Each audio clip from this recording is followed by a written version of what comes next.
Hey everyone, welcome back to the Deep Dive. Today we are going to be looking at a pretty wild day of AI news. January 21st, 2025. We've got a lot of news to get through, from open source, AI, robots getting real jobs, AI designing vaccines, and even a presidential policy flip-flop. Oh, wow. On AI safety. Oh. So a lot to unpack, but that's why we're here. Yeah, it's really a fascinating snapshot of a field that's just changing so rapidly. Absolutely. All right, so first up, let's talk about this bombshell out of China. Okay. DeepSeek, a company you might not have heard of, Yeah. just dropped DeepSeek R1. It's this open source AI model, and get this. Okay. It's going toe-to-toe with OpenAI's O1 Really? in some seriously complex tasks, because we're talking math, coding, even logical reasoning. It's pretty nuts. That is impressive. And what's interesting to me is not just that it performs well, but that it's also doing all this at a fraction of the cost of what we're used to seeing. Yeah, what kind of cost are we talking? We're talking like 90 to 95% cheaper to run than some of these other models. So this is a big deal potentially for researchers, startups, anyone who needs serious AI horsepower, but can't afford the big players like Google or Microsoft or whoever. Because this isn't just some tech upgrade. Yeah. This could actually shift who gets to even use AI, right? Exactly. It could totally democratize access to these powerful tools. OpenAI kind of ironically started with open source ideals, but now they've become very closed and proprietary. So this move by DeepSeek could really spark a renaissance of open development and lead to faster innovation, more diverse applications, just really shake up the industry. Yeah, okay. Definitely something to keep our eyes on. Yeah. But let's move from the digital world to the physical world for a second. Okay. Because it turns out robots are now officially off the demo stage and on the factory floor. What? We're talking like the iPhone assembly line. Oh, wow. UBTech's Walker S1 robots are actually working alongside humans in Foxconn factories in China. I hadn't heard about that. Yeah. So imagine this. A robot about 5'6", 167 pounds. And it's doing things like quality inspections, assembling components, all this stuff that used to be exclusively human domain. That's pretty incredible to think about. And it's not just iPhones either. We've seen figure robots working for BMW. Really? Apptronic robots at Mercedes plants. So it seems like we're at the very beginning of this rapid automation wave. Yeah, it really does feel like it's all happening so fast. And it makes you wonder, are we prepared for the changes that are coming? Exactly what happens to the global workforce. How do supply chains adapt? These are huge questions. Absolutely. Things we definitely need to be thinking about now and trying to get ahead of. Yeah, all right. Before we go too deep down that rabbit hole, let's switch gears to something a little bit more optimistic. AI being used to will potentially save lives. Oh, okay. That sounds good. We've got some news out of the UK about an AI-powered supercomputer that's being used to actually design vaccines. So the Isambard AI supercomputer is a really fascinating example of AI being used for good. It can virtually test millions of potential drug combinations to find the most promising candidates. And it significantly speeds up the process of developing new vaccines and treatments. That's amazing. So what kind of things can it target? I mean, think about emerging diseases, chronic illnesses, even things like Alzheimer's. Wow, hold on. Millions of combinations. How does it even do that? I mean, drug development normally takes years, even decades sometimes. Yeah, so think of it this way. Traditional methods are like trying to find a needle in a haystack by hand. Isambard AI is like using a powerful magnet to pull the needle straight out. Like it's just a complete game changer. That's a great analogy. And it's incredibly energy efficient too. Oh, really? The waste heat from the supercomputer is actually being used to heat homes and businesses in the local area. That's amazing. Talk about a win-win. Wow. So sustainable and potentially life-saving. Absolutely. All right, so it's not all good news on the policy front. Former President Trump actually made a pretty controversial move. He revoked an executive order from the Biden administration that was all about trying to address AI risks. Oh, wow. What does that mean practically? Well, it's definitely a setback in terms of establishing clear guidelines and regulations for AI development, especially when it's advancing so rapidly. Right. It's like building a super powerful engine with no safety features. Exactly. It's exciting, full of potential, but also carries a huge amount of risk. Yeah, I see what you mean. And this feels especially relevant given the open source news that we were just talking about, right? Does a lack of regulation help or hurt that movement? Yeah, it's a tough question. It's very complex. I mean, without those guardrails, development could go in a lot of different directions. Right. Both positive and potentially really harmful. All right, we've got to keep moving. Okay. Because we're just getting started with the news. So there are actually some concerns about security vulnerabilities that are popping up. OpenAI's ChatGPT crawler, the one they use to gather data from the web. Well, it turns out it has a weakness that could be exploited for these things called DDoS attacks. What are those? Basically, they can shut down websites. Oh, wow. That's not good. And on a similar note, AI analysis is showing us that. Some of the data used in scientific research is actually really inaccurate. Like, shockingly so. And this is a huge problem because AI is only as good as the data it's trained on. Right. Garbage in, garbage out, as they say. Exactly. Yeah. So if the data is flawed, the results could be too. And that has implications for everything. Yeah. I mean, everything from new discoveries to actual product development. Wow. Okay. So we've got robots, we've got vaccines, security concerns, political maneuvering. Yeah. And we're just getting started. And it's only part one.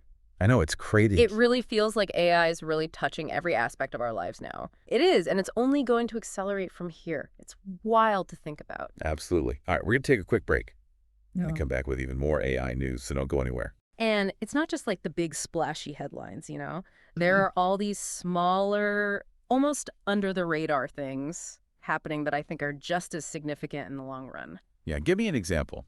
I'm still trying to wrap my head around robots making iPhones. Well, take like developer tools, for instance. So? ByteDance, the company behind TikTok, just released this thing called Trey. It's an AI coding assistant. Oh, wow. Specifically for macOS. And then you've got Codium. They've got a new version of their Windsurf platform. It's got like web search built right in. Okay. And it can learn coding patterns automatically. So it's like AI is becoming like a developer's best friend, helping them write code faster and better. Yeah, exactly. I mean, does this mean human developers are going to be out of a job soon? I don't know. It's a good question. I don't think it's about replacing them. It's more like augmenting their abilities. Okay. These AI tools can handle like the more tedious parts of coding. Right. The repetitive stuff so the humans can focus on. The more creative, strategic stuff. Yeah, that makes sense. It's like having an AI apprentice who can handle the grunt work while the human master focuses on the big picture. Exactly. It's all about collaboration, not replacement. Okay, so we've got open source AI robots in factories, vaccines, being designed by supercomputers, AI assistants for developers. I mean, is there anything AI isn't involved in these days? Well, that's the thing, right? It really does feel like it's infiltrating every aspect of our lives. And one of the most exciting areas, I think, is multimodal AI. Multimodal AI. Yeah, have you heard about this? I remember reading about Moonshot AI and their Kimi K1.5 model, which was supposed to be able to analyze both text and visual data. That's the one. So why is that a big deal? I mean, it sounds cool, but what are the implications? Well, imagine like self-driving cars that can not only understand the rules of the road, but also interpret the visual environment around them. Pedestrians, cyclists, traffic lights, all that stuff. Right. Or what about medical imaging, where AI could analyze a patient's medical records and their scans to give like a more accurate diagnosis. Yeah, that would be incredible. So multimodal AI is like the key to unlocking these kinds of possibilities. Exactly. It's like giving AI a whole new set of senses. Yeah. Allowing it to perceive the world in a much richer and more nuanced way than ever before. It feels like we're on the verge of some major breakthroughs. I think we are, and that's both exciting and a little bit scary. Don't you think? Yeah, for sure. I mean, it's amazing to think about all the potential benefits. Yeah. But it also raises a lot of questions about the future, right? Right. I mean, what happens to jobs, to privacy, even to our sense of what it means to be human. Exactly. In a world where AI is increasingly capable. These are questions we all need to be asking ourselves. And more importantly, discussing as a society. The future of AI isn't something that just happens to us. It's something we have a responsibility to shape. It's like we're all in the driver's seat now. And we need to be paying attention to the road ahead.